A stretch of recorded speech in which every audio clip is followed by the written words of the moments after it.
Hello everyone. So today we are going to start with MCQ on aptitude development part 1. Students, ये जो session है ये specially BBA third same के students के लिए है जिनका पेपर अभी बहुत ही जल्द है, 1 या 2 दिनों में. I think from 16th of November they have their paper on aptitude development. तो उसके कुछ इंपॉर्टेंट क्वेश्चंस मैं यहाँ पे लेके आई हूँ. यहाँ पे आपका इन ऑल आपके जो भी 4 यूनिट्स है, there are 4 units: quantitative aptitude, logical mental ability, logical reasoning and verbal reasoning. उसके सबके इन ऑल मिक्स्ड क्वेश्चंस है इसमें. यहाँ पर्टिकुलर किसी एक टॉपिक के ऊपर मैं सेशन नहीं लेके आई हूँ फिलहाल जो ये एग्ज़ाम पॉइंट ऑफ व्यू से आपको कौन से यूनिट से क्या क्वेश्चंस आ सकते हैं उसके ऊपर मैंने फोकस करके ये सेशन प्रिपेयर करी हूँ. I hope it will be helpful for your exams. So students, before wasting too much time we will start with our today's session. Yes, the first question is 45 into how much? 45 into how much will be equals to 25% of 900. फटाफट solve करके मुझे solve करके answer निकालने की कोशिश कीजिए. पहले आप पहले खुद ट्राई कीजिए कि कैसे. ये सारे क्वेश्चंस मैंने आपको क्लासेस में करवा चुकी हूँ, वही क्वेश्चंस है, तो मैं बहुत डिटेल में एक्सप्लेनेशन यहाँ नहीं दे दूँगी, ठीक है. लेकिन आप लोग के ये सारे क्वेश्चंस क्लासेस में जो हुए हैं, और स्टूडेंट्स ध्यान रखो कि आप सब ने जो भी क्वेश्चंस मैंने क्लासेस में करवाई हूँ वो क्वेश्चंस को रिवाइज करके जाना है बिफोर योर एग्जामिनेशन. मेरे से जितने हो सकते हैं उतने मैं आपको सेशन में यहाँ पे इंपॉर्टेंट क्वेश्चंस करवाऊँगी, बट जो क्वेश्चंस मैंने क्लासरूम में करवाई हूँ उतने क्वेश्चंस आपको पूरे प्रिपेयर करके जाने हैं, ठीक है. वो सारे इम्पॉर्टेंट क्वेश्चंस ही है. चलिए देखते हैं क्या है फर्स्ट क्वेश्चन. 45 इंटू एक्स, ठीक है. 45 into x is equals to 25% of 900. तो आपको फाइंड आउट करना है ये एक्स की वैल्यू क्या है, ठीक है. आपको फाइंड आउट करना है एक्स की वैल्यू क्या है. तो सबसे पहले आपको 900 का 25% आप निकाल लो. ट्रिक्स मैंने आप लोग को क्लास में बहुत कुछ समझा चुकी थी स्टूडेंट्स ऑलरेडी, ठीक है. मैंने बहुत सारे ट्रिक्स बताई थी कि कैसे आपको यहाँ पे कैलकुलेट करना है. तो अभी वो ट्रिक अभी तो फिलहाल मैं ज़्यादा एक्सप्लेन डीप में नहीं कर पाऊँगी, बट स्टिल आप देखो कि 900 का 25% कितना होता है. सबसे पहले इज इक्वल्स टू के ये साइड का, यानी आपका क्वेश्चन कैसा बना, 45 इंटू एक्स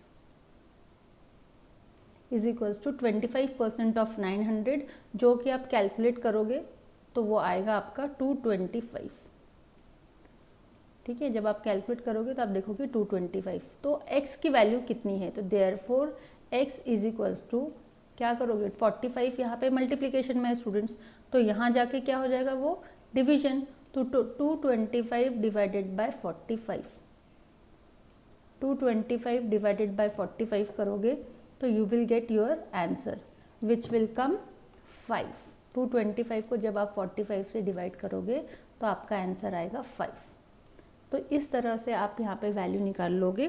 तो yes, the correct answer is D, that is 5. कैसे निकाले हमने, सबसे पहले इज इक्वल्स टू कि इधर कोई वैल्यू मिसिंग नहीं थी, तो पहले हमने वो निकाल ली. 900 का 25% कैसे निकालते हैं, आई होप आप लोग को इतना तो आता होगा, बट स्टिल फिर भी बता देती हूँ. 900 इंटू 25 डिवाइडेड बाय 100.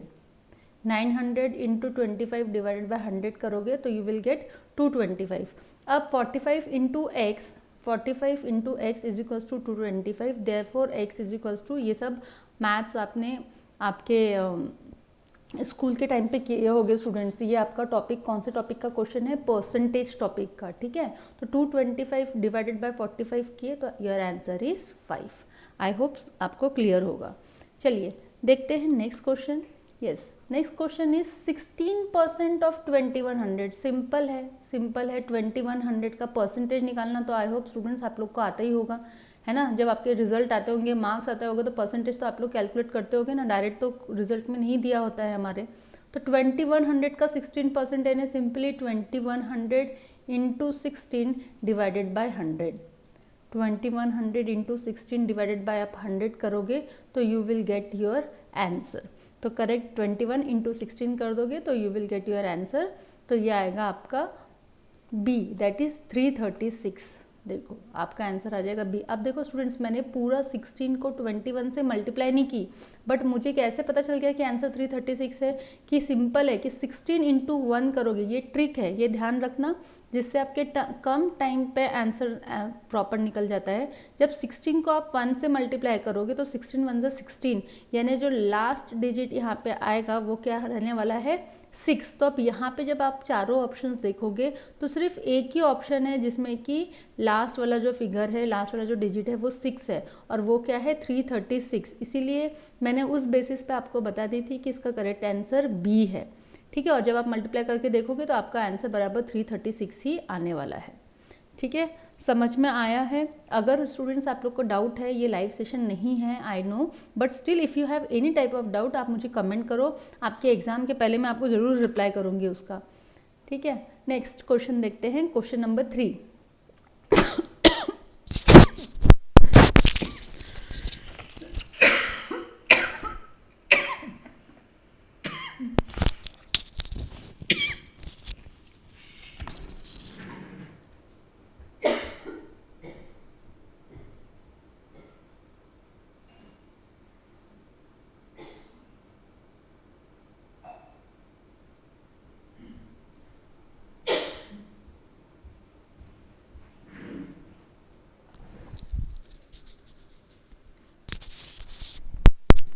सॉरी चलिए देखते हैं question number 3। The question number 3 is, question पढ़ो पहले स्टूडेंट्स, वहाँ पे क्या क्वेश्चन दिया हुआ है। A man sold 2 horses. ठीक है, एक पर्सन है जिसने 2 घोड़े बेचा है फॉर ₹29,700 ईच। कितने में बेचा है? हर एक 2 घोड़े थे उसके पास, एक घोड़े को उसने 29,700 में बेचा है। On one he loss 10%। उसमें क्या बोला गया है? एक हॉर्स बेचने में उसको 10% का लॉस हुआ है। ठीक है, और दूसरे हॉर्स को बेचने में उसको 10% का प्रॉफिट हुआ है। दूसरा हॉर्स बेचने में उसको 10% का प्रॉफिट हुआ है। तो फाइंड हिज टोटल गेन और loss percent in the transaction. तो आपको ये निकालना है कि उस बंदे को टोटल प्रॉफिट हुआ, दोनों घोड़े को बेचकर उसको प्रॉफिट हो रहा है या लॉस हो रहा है, और अगर प्रॉफिट हो रहा है तो कितना परसेंट प्रॉफिट हो रहा है, और अगर लॉस हो रहा है तो कितना परसेंट का लॉस हुआ है, ये आपको कैलकुलेट करना है। चलो बताने की कोशिश करो, ये सब क्लास में हमारा हो चुका है। कैसे निकालोगे स्टूडेंट्स? कैलकुलेट करो फटाफट और बताने की कोशिश करो।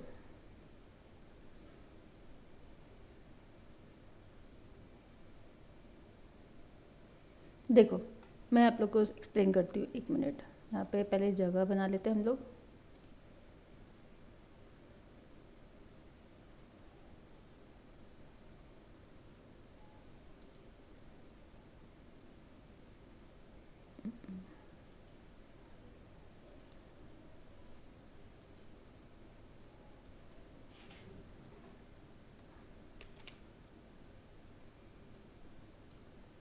देखो अभी तो यहाँ पे फिलहाल मुझे इरेजर नहीं मिल रहा है। चलिए हम क्या करते हैं, सबसे पहले हमको ये पता है कि हमको एक घोड़े में 10% का प्रॉफिट हो रहा है और एक घोड़े में हमको 10% का लॉस हो रहा है। ठीक है, तो सबसे पहले ये जो 29,700 है, ये क्या है? ये उसकी सेलिंग प्राइस है। ठीक है, 29,700 उसकी सेलिंग प्राइस है। तो 29,700 जब उसका सेलिंग प्राइस है तो उसको प्रॉफिट हो रहा है 10%। तो कैसे निकालोगे स्टूडेंट्स, बताओ मुझे। याद होगा आपको, मैंने क्लास में बताई थी कि cost price plus profit is equals to selling price. ये एक इक्वेशन मैंने आपको समझाई थी स्टूडेंट्स, है ना। अगर कॉस्ट प्राइस को हम लोग यहाँ पे फिलहाल हमको सेलिंग प्राइस पता है, ठीक है। अब हमको कॉस्ट प्राइस नहीं पता, तो कॉस्ट प्राइस को हम लोग अज्यूम करें 100, प्रॉफिट हमको 10% का हो रहा है तो हमने उसमें ऐड करे 10, ऐसा हमारा सेलिंग प्राइस कितना आ गया? 110। ठीक है, अब 110 के लिए हमारी सेलिंग प्राइस कितनी दी हुई है यहाँ पे? 29,000। 1 मिनट में यहाँ पे लिखती हूँ नीचे। 110 के लिए आपका जो सेलिंग प्राइस है दैट इज़ 29,700। दैट इज़, ये थोड़े माउस से लिखने के कारण स्पेलिंग हैंड राइटिंग थोड़ी ख़राब आ रही है स्टूडेंट्स, लेकिन आई थिंक आप लोग को समझ जाए इतना तो समझ रहा है। 110 के लिए 29,700, तो हमारा ये कितना था, कॉस्ट प्राइस कितनी थी 100, तो 100 के लिए एक्चुअल में ये हमको कितने में पड़ा होगा। सबसे पहले क्योंकि जब तक हमको कॉस्ट प्राइस नहीं पता होगी तब तक हमको उसमें कितना प्रॉफिट हो रहा है लॉस हो रहा है वो अमाउंट नहीं पता चलेगी स्टूडेंट्स, ठीक है। तो हमने कितने प्रॉफिट में बेचे, तो हमने क्या निकाल लिए, सबसे पहले इसकी कॉस्ट प्राइस निकाल लिए। 110 के लिए 29,700, तो 100 के लिए कितना, क्रॉस मल्टीप्लिकेशन आई होप आपको पता होगा, 100 इंटू 29,700 डिवाइडेड बाय 110। जब ये कैलकुलेट करोगे तो ये आपका आएगा अमाउंट 27,000, ठीक है, ये आपका अमाउंट आ जाएगा 27,000। तो स्टूडेंट ये तो हमारा प्रॉफिट हो गया, मतलब हमने जो हॉर्स को प्रॉफिट में बेचे हैं उसकी कॉस्ट प्राइस कितनी है वो हमारी अमाउंट निकल गई कि 27,000 कॉस्ट प्राइस का एक घोड़ा था, ठीक है। अब हम निकालेंगे जो हमने 10% लॉस में बेचे, ठीक है। 29,700 में हमने 2 घोड़े बेचे, लेकिन एक को बेचते समय आपको 10% का प्रॉफिट हो रहा है उतने अमाउंट में बेचने में, पर एक को बेचते समय आपको 10% का लॉस हो रहा है। तो आपको ये जानना पड़ेगा, ये तो पता चल गया कि जिसको हमने 10% प्रॉफिट में बेचे उसकी कॉस्ट कितनी थी, उसकी एक्चुअल कॉस्ट थी 27,000, ठीक है। लेकिन अब हमको ये कैलकुलेट करना है कि दूसरा जो हमने लॉस में बेचे हैं उसकी कॉस्ट कितनी थी, ठीक है, उसकी कॉस्ट कितनी थी, तो वो हम लोग कैलकुलेट कर लेते।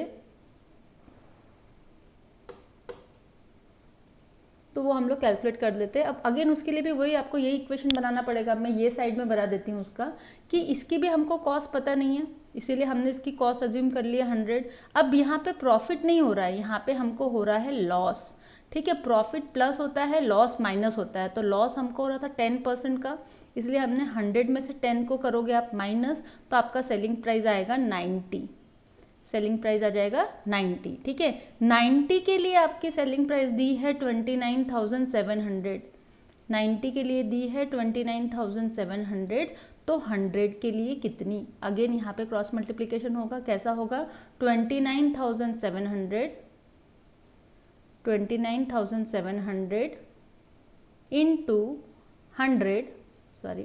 Into 100 divided by 90। ये कैलकुलेट करोगे तो आपकी कॉस्ट प्राइस आ जाएगी 33,000। जब आप इसको कैलकुलेट करोगे तो आपकी कॉस्ट प्राइस आ जाएगी 33,000। अब क्या करना है स्टूडेंट, अब हमको दोनों की कॉस्ट प्राइस पता चल गई, ठीक है। एक की कॉस्ट प्राइस थी 33,000, एक की कॉस्ट प्राइस थी 27,000। तो अब आपको क्या करना है, सबसे पहले दोनों की कॉस्ट प्राइस को ऐड कर लेना है, ठीक है। सबसे पहले दोनों की कॉस्ट प्राइस को ऐड करोगे, तो जब 33,000 और 27,000 को ऐड करोगे तो आपकी कॉस्ट प्राइस की टोटल हो जाएगी, 60,000, ठीक है। 33,000 और 27 को ऐड करोगे तो आपकी कॉस्ट प्राइस की टोटल हो जाएगी 60,000। अब आप सेलिंग प्राइस, प्रॉफिट लॉस निकालते हैं तो हम क्या करते हैं, कॉस्ट प्राइस और सेलिंग प्राइस का डिफरेंस निकालते हैं। अब आप सेलिंग प्राइस की टोटल निकालोगे कि टोटल दोनों घोड़ों को बेचकर आपको कितना पैसा मिला, तो 29,700 ईच, तो 29,700 इंटू 2 करोगे तो आपकी सेलिंग प्राइस आ जाएगी 59,400। आप लोग करके देख लेना, 59,400। अब देखो कॉस्ट प्राइस ज़्यादा है और सेलिंग प्राइस कम है, तो क्या होगा, जब भी कॉस्ट प्राइस ज़्यादा होती है और सेलिंग प्राइस कम होता है, दैट मीन्स हमको यहाँ पे हो रहा है लॉस। कितने अमाउंट का लॉस हो रहा है, यहाँ पे हमको लॉस हो रहा है 600 रुपीज़ का, ठीक है। जब हमने 2 घोड़े बेचे तो हमको लॉस हो रहा है 600 रुपीज़ का। अब इसका परसेंटेज निकालोगे, लॉस परसेंटेज का मैंने आपको फॉर्मूला बताई थी, फिर भी एक बार बता दे रही हूँ। तो 600 into 100 divided by 60,000, cost price कितनी थी, 60,000 थी ना, तो 600 इंटू 100 डिवाइडेड बाय 60,000 करोगे तो इट विल कम 1%, और ये जो 1% है, ये 1% आपका करेक्ट आंसर है। तो yes, the answer is 1%, A that is 1% का लॉस हो रहा है। और उसने लॉस परसेंटेज पूछा है ना, तो 1% का आपको प्रॉफिट नहीं हो रहा है, 1% का आपको लॉस हो रहा है। एक बार वापस रिपीट कर दे रही हूँ स्टूडेंट, सबसे पहले आपको क्या करना है, 2 घोड़े हैं तो सबसे पहले दोनों घोड़े की कॉस्ट प्राइस निकालनी पड़ेगी। तो एक घोड़ा 10% प्रॉफिट में जा रहा है, एक घोड़ा 10% लॉस में जा रहा है। तो एक घोड़ा जब आपने 10% प्रॉफिट करे तो कॉस्ट प्राइस को 100 एज्यूम करे, प्रॉफिट को 10, ऐसा आपका सेलिंग प्राइस हो गया 110। अब 110 के लिए अगर आपकी कॉस्ट सेलिंग प्राइस दी है 29,700, तो 100 के लिए कितनी होगी, ये क्रॉस मल्टीप्लिकेशन करके उसकी आपने कॉस्ट निकाल ली है एक हॉर्स की। अब इसी तरह से सेकेंड हॉर्स की तरफ गए तो सेकेंड हॉर्स आपको 10% लॉस में बेचे हो, इसलिए आपने कॉस्ट प्राइस सेम 100 अज्यूम करे, लॉस 10% था तो 100 में से 10 माइनस करे तो आपका सेलिंग प्राइस आ गया 90। अब 90 के लिए सेलिंग प्राइस थी 29,700, तो 100 के लिए कितनी होगी, ये हम लोग ने क्रॉस मल्टीप्लिकेशन करे तो हमारी सेलिंग प्राइस कॉस्ट प्राइस आ गई उसकी 33,000। ठीक है, यानी एक घोड़ा 33,000 में खरीदे थे और एक 27 में खरीदे थे। अब इन दोनों के आपने एडिशन करे तो आपका कॉस्ट प्राइस आ गया 60,000। 60,000 में से सेलिंग प्राइस माइनस किए, दोनों घोड़े की सेलिंग प्राइस कितनी हो रही थी 29,700 इंटू 2 करोगे तो वो आएगा 59,400। दोनों को जब डिफरेंस निकाले तो आपको डिफरेंस दिखा 600, जो कि सीधा सीधा दिख रहा था कि लॉस हो रहा है क्योंकि कॉस्ट प्राइस ज़्यादा थी और सेलिंग प्राइस कम थी। अब 600 का जो लॉस है उसका परसेंटेज निकाले तो वो आ गया आपका 1%। इस तरह से आपका क्वेश्चन नंबर 3 था। आई होप आप लोग को समझ में आया होगा और इस टाइप के क्वेश्चंस और भी प्रिपेयर कर लेना students. Next question is question number 4। Sudhir purchased a horse, Sudhir purchased a horse, Sudhir purchased a house for rupees 4,52,000 and spent rupees 28,000 on its repair. She had to sell it, यहाँ पे she कैसे होगा, यहाँ पे होगा he. He had to sell it for rupees 4,92,000. Find her gain or loss percentage. Again student यहाँ पे profit loss का ही क्वेश्चन है। ठीक है, अगेन यहाँ पे प्रॉफिट लॉस का ही क्वेश्चन है। क्या पूछा जा रहा है कि सुधीर नाम का एक पर्सन है, ठीक है, सुधीर नाम का एक पर्सन है जिसने कि एक घर खरीदा है, कितने में खरीदा है 4,52,000 में, और उसने उस पर रिपेयर करने के लिए 28,000 रुपीज़ और खर्चे हैं, और he had to sell it for, और उसने उसको बेचा फिर 4,92,000 में, तो उसको प्रॉफिट हुआ या लॉस हुआ, ये आपको निकालना है, और कितना परसेंट प्रॉफिट या लॉस हो रहा है। तो सीधी सी बात है स्टूडेंट, सबसे पहले उसकी कॉस्ट प्राइस निकालेंगे। तो कॉस्ट प्राइस निकालने के लिए क्या करना है, 4,52,000 और 28,000 को ऐड कर दोगे, क्योंकि 28,000 भी उसने घर को रिपेयर करने के लिए खर्चा किया है। तो इन दोनों को जब आप ऐड करोगे तो इट विल कम 4,80,000। आप ऐड करके देखो अपने साथ, कैलकुलेटर लेके बैठो लगे तो, लेकिन एग्जाम में कैलकुलेटर अलाउ नहीं है, शायद ये आप लोग को पता होगा, है ना। तो 4,80,000 आपका टोटल आ जाएगा। किसका टोटल आ रहा है, हाउस की कॉस्ट प्राइस का, यानी आपकी कॉस्ट प्राइस हो गई 4,80,000। अब उसने बेचा कितने में, 4,92,000 में। कॉस्ट प्राइस से सेलिंग प्राइस ज़्यादा हमको यहाँ पे इजीली दिख रही है, कितनी ज़्यादा है, 12,000 रुपीज़ ज़्यादा है। ठीक है, तो ये 12,000 रुपीज़ क्या हो गया, 12,000 रुपीज़ आपका हो गया प्रॉफिट। ठीक है, कॉस्ट प्राइस कम है, सेलिंग प्राइस ज़्यादा है, तो आपको हो रहा है प्रॉफिट। तो यहाँ पे ये तो क्लियर हो गया कि आपको 12,000 का प्रॉफिट हो रहा है। अब ये 12,000 का प्रॉफिट है, कॉस्ट प्राइस दी हुई है, परसेंटेज, प्रॉफिट परसेंटेज, यहाँ पे गेन परसेंट आपको लगाना है। फॉर्मूला, गेन परसेंटेज का फॉर्मूला क्या है, प्रॉफिट, जितना भी आपको प्रॉफिट हो रहा है, profit into 100, profit into 100 upon cost price. इसका फॉर्मूला इतना सिंपल है, मैंने आप लोग को ये सब लिखवा के भी दी हूँ students. Profit into 100 divided by cost price, जब ये आप करोगे तो आपका जो परसेंटेज है वो आएगा 2.5%। तो that is your correct answer, that is option B.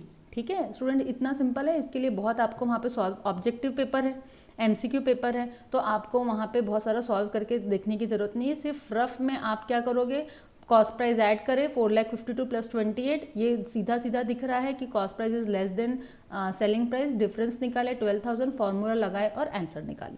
ठीक है, तो करेक्ट आंसर है इसका B. Now next question is happiness is to, happiness के लिए वहाँ पे कुछ कोड वर्ड दिया हुआ है। ठीक है, आई होप आप लोग को सबको ये वाला क्वेश्चन याद होगा, ये सब हमने क्लास में किए थे स्टूडेंट्स, है ना। अब ये नहीं कहना है कि मैडम ऐसे वाले क्वेश्चंस हमारे हुए नहीं है, सब टाइप के क्वेश्चंस मैंने करवाई हूँ। तो आप लोगों को ये सब चीज़ों की प्रैक्टिस रखनी है अगर आप लोगों को अच्छे मार्क्स लाने हैं तो। ठीक है, हैप्पीनेस के लिए ये कोड दिया है, तो सेनिफ के लिए क्या कोड होगा, ये आपको निकालना है। अल्फ़ाबेट्स और न्यूमेरिकल्स वाले याद होंगे कि अल्फ़ाबेट्स को हम लोग कैसे नंबर देते हैं और फिर कैसे उसमें से हम लोग आंसर्स निकालते हैं। तो अब इसका जो आंसर है बताओ मुझे जल्दी से, सब जन पहले सॉल्व करके देखो, ठीक है। क्या होना चाहिए इसका answer, correct answer, what will be it's correct answer. Happiness is 5177683999, तो सेनिफ का क्या होगा। देखो H के लिए यहाँ पे अगर 5 यूज़ हो रहा है, ठीक है, तो यहाँ पे भी H के लिए 5 होगा, मतलब एक ऐसा ऑप्शन इसमें से जिसका लास्ट लेटर 5 हो, तो सीधे सीधा ये वाला तो कट गया क्योंकि इसमें 5 नहीं है, बाकी 3 है। अब ये 3 में से और आगे चलते हैं, ठीक है। फिर यहाँ पे A के लिए 1 यूज़ हो रहा है, यानी यहाँ पे भी A के लिए 1 यूज़ होगा, तो यहाँ पे सेकेंड लास्ट लेटर जो होगा वो 1 आएगा। अब ये तीनों भी ऑप्शन में 1 है, तो हम किसी को कट नहीं कर सकते, चलो छोड़ो। अब P को देखते हैं। P के लिए यहाँ पे नंबर यूज़ हो रहा है 7, तो यहाँ पे भी P के लिए नंबर यूज़ होगा 7। अब देखो इसमें से ये वाला ऑप्शन कट गया, अब हमारे पास ये दो ऑप्शन है, क्योंकि third from the last number 7 ये दोनों में भी है, ठीक है। अब हम आगे चलते हैं। I के लिए यहाँ पे लेटर यूज़ किया जा रहा है 6, तो यहाँ पे हम लोग लिख देते हैं 6। अब 6 अगेन दोनों में है, तो फिर मेरा 6 अच्छा नहीं बना है, हाँ 6 अगेन दोनों में है, तो हम इसको कुछ नहीं कर सकते। अब N को देखते हैं। N के लिए लेटर यूज़ हो रहा है 8, ठीक है। अब देखो 8 किस में है, 8 इसमें है, ठीक है, तो करेक्ट ऑप्शन आपका हो गया C। यस, तो करेक्ट ऑप्शन क्या है, C। इस तरह से स्टूडेंट्स ये कोडिंग डिकोडिंग वाले हैं क्वेश्चन, ये कोडिंग डिकोडिंग टॉपिक का क्वेश्चन है, आपको ऐसा करना पड़ता है। यहाँ के लिए आपको पूरा ABCD लिखोगे, फिर सबको नंबर लिखोगे, फिर उसके बाद देखोगे कि SENI क्या है, इतना लंबा चौड़ा करने की ज़रूरत नहीं होती है। इसके ट्रिक्स होते हैं कि आपको क्या करना है, यहीं से अगर वर्ड्स दिख रहे हैं सिंपली, यहाँ पे वर्ड्स और यहाँ पे वर्ड्स काफ़ी कुछ सेम है, तो आप यहीं की यहीं उसके आंसर्स निकाल सकते हो। नेक्स्ट देखो क्वेश्चन नंबर 6 क्या बोल रहा है। If wall is called window, अगर दीवार को हम विंडो कहते हैं, विंडो को अगर हम डोर कहते हैं, door is called as floor, floor is called as roof, and roof is called as ventilator, then what will a person stand on. ठीक है, अगर ये सारी चीज़ें ऐसी है तो जो इंसान खड़ा है वो किस पे खड़ा है, ठीक है, जो इंसान खड़ा है वो किस पे खड़ा है। If what will a person stand on, तो इसका करेक्ट ऑप्शन है D. Yes, the correct option is D, that is roof. अब वो कैसे खड़ा है, देखो roof is called a ventilator and floor is called a roof, ठीक है। हमको पता है अगर हम खड़े हैं तो हम फ्लोर पे ही खड़े हो सकते हैं, ना तो हम विंडो पे खड़े हो सकते हैं, ना तो वॉल पे खड़े हो सकते हैं, ना तो डोर पे खड़े हो सकते हैं, तो हम किस पे खड़े हो सकते हैं, फ्लोर पे। लेकिन फ्लोर को यहाँ फ्लोर की जगह क्या बोला जा रहा है, रूफ बोला जा रहा है, इसलिए the correct answer is roof, ठीक है। अगेन ये भी कोडिंग डिकोडिंग का ही प्रॉब्लम है। Then question number 7, arrange the following words in logical order. Logical order में आपको अरेंज करना है। यहाँ पे कुछ ऑर्डर इस तरह से दिया है, यहाँ पे पहले दिया income, status, education, wellbeing and job. Income, status, अब सबसे पहला क्या होता है, सबसे पहला स्टेप होता है एजुकेशन, तो 3 जो है वहाँ से आपका लॉजिकल ऑर्डर शुरू होगा, तो ये और ये सी और बी ऑप्शन तो यहीं कट हो गए, ठीक है। अब आपके 2 ऑप्शंस ऐसे हैं जहाँ पे स्टार्टिंग हो रही है 3 से, ठीक है। 3 मतलब फर्स्ट दैट इज एजुकेशन, सबसे इंपॉर्टेंट चीज़ है। एजुकेशन के बाद नेक्स्ट इंपॉर्टेंट है जॉब, ठीक है। एजुकेशन के बाद नेक्स्ट इंपॉर्टेंट है जॉब, तो 3 के बाद 5 ऑप्शन कौन से इसमें आ रहा है, ये वाले ऑप्शन में आ रहा है, दोनों में नहीं है, तो करेक्ट ऑप्शन है डी। क्योंकि देखो सही ऑप्शन क्या है इसके, सही लॉजिकल ऑर्डर क्या है, education, job, then third is income, देखो यहाँ पे इनकम थर्ड नंबर पे आ रहा है बराबर, then fourth is status and last is wellbeing, ठीक है। देख लेते हैं करेक्ट ऑप्शन क्या है। Yes, the correct option is D, ठीक है। इस तरह से जब आपको लॉजिकल ऑर्डर में लगाने के लिए बोला जाएगा तो आपको इस तरह से लगाना है कि सबसे इंपॉर्टेंट है एजुकेशन, सबसे पहले आप एजुकेट होगे, उसके बाद आप जॉब ढूंढोगे, फिर आपकी इनकम आएगी, फिर आपका स्टेटस बढ़ेगा और फिर आपका वेलबींग होगा। चलिए देखते हैं नेक्स्ट क्वेश्चन। अब यहाँ पे सिनोनिम्स वाले क्वेश्चन है ये। यहाँ पे जो क्वेश्चन में आपको कैपिटल में बोल्ड लेटर्स में जो लिखा हुआ है उसके सिनोनिम्स बताना है। क्या है, he looks at himself in the glass, option is put, C, sees और स्टेयर्स। ठीक है। He looks at himself in the glass, वो अपने आप को आईने में देख रहा था। तो यस द करेक्ट, इसमें तो कुछ एक्सप्लेनेशन है नहीं, ये तो आप लोग वैसे खुद भी कर ही सकते हो। Yes the correct option is D, that is stairs. Next is I am not going to write any more now. अब यहाँ पे नाउ वर्ड को इन्होंने बोल्ड करके दिए हैं, नाउ का सिनोनिम्स बताना है आपको। I am not going to write any more now, then तो हो ही नहीं सकता, आफ्टर दैट हो ही नहीं सकता, अर्ली हो ही नहीं सकता, तो कहीं सही आंसर क्या है, at the moment. Yes the correct option is B. Next is the festival started in Berlin. The festival started का क्या होगा, begin, go on, was held, went on. तो correct option is A, that is begin.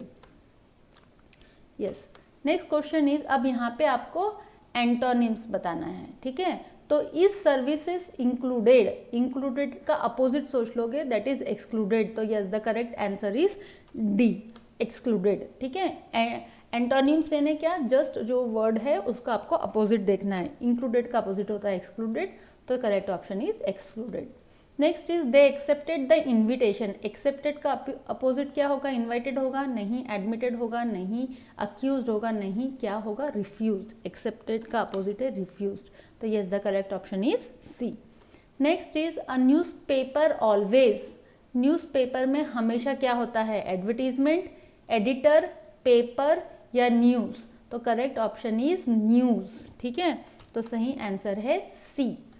Now second last question, what is necessarily in desert. Desert में अगर desert word use कर रहे हैं तो वहाँ कौन सी ऐसी चीज़ें जो पक्का होगी, कैमल, वाटरमेलन, विंड या सैंड। बट ऑब्वियसली कैमल होगा नहीं, हो ज़रूरी नहीं है, वाटरमेलन होना ज़रूरी नहीं है, विंड होना भी ज़रूरी नहीं है।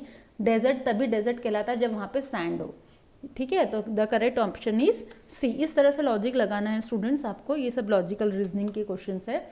Next and last question of our today session is, a factory always has. Factory में हमेशा क्या होना चाहिए, इलेक्ट्रिसिटी, चिमनी, फाइल्स और वर्कर्स, ठीक है। हो सकता है वर्कर्स छुट्टी पे हो सकता है इलेक्ट्रिसिटी आज ना हो सकता है फाइल्स ना हो, लेकिन चिमनी, फैक्ट्री जब आप कंस्ट्रक्ट कर रहे हो तो वहाँ पे चिमनी ज़रूर होगी। तो correct option is B. Students इस तरह से ये मैंने आपके लिए कुछ इंपॉर्टेंट 15 क्वेश्चंस का सेशन लेके आई थी। ये सारे क्वेश्चंस आप अच्छे से कर लोगे।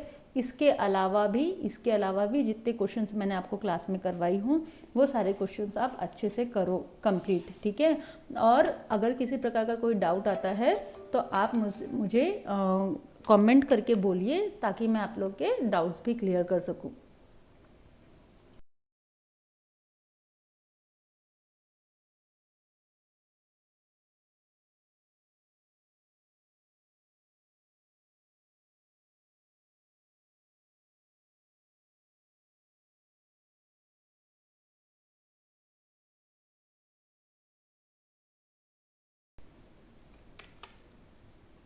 तो स्टूडेंट्स आपको करना क्या है, ये ध्यान रखना है, एमसीक्यू क्वेश्चन है, एक क्वेश्चन 2 मार्क्स कैरी करता है। आपको टोटल 50 क्वेश्चन सॉल्व करने हैं, ठीक है। 50 क्वेश्चंस रहेंगे पेपर में, टोटल 50 क्वेश्चंस आपको सॉल्व करने हैं। कोई भी क्वेश्चन में 4 ऑप्शंस में से 2 ऑप्शंस में टिक मार्क नहीं करने हैं, ठीक है। कोई एक ही ऑप्शन को आपको टिक करना है, और 2 ऑप्शन अगर आप टिक करते हो तो वो क्वेश्चन जो आंसर है वो कैंसिल हो जाता है, उसमें आपको 0 मार्क्स मिलते हैं, ठीक है। कि एक सही था एक गलत था, मैडम को जो सही लगेगा या जो भी वैल्यूअर होगा उसको जो सही लगेगा उस पर मार्क्स दे देगा, ऐसा नहीं होता है।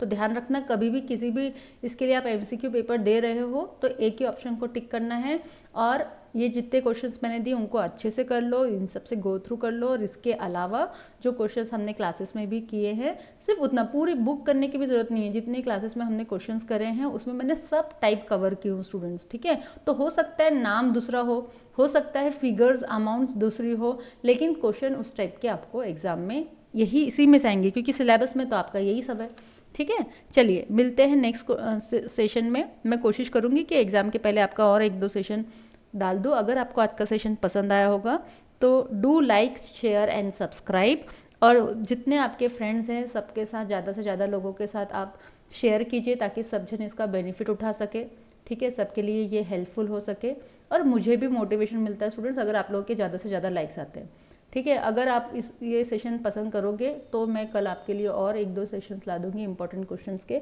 बट अगर यहाँ पे मुझे आपका लाइक्स और कमेंट्स ऐसा कुछ नहीं दिखता है तो बस इतने ही आप कर लो और बाकी आप बुक से कर लेना। चलिए मिलते हैं नेक्स्ट सेशन में। Until then goodbye, take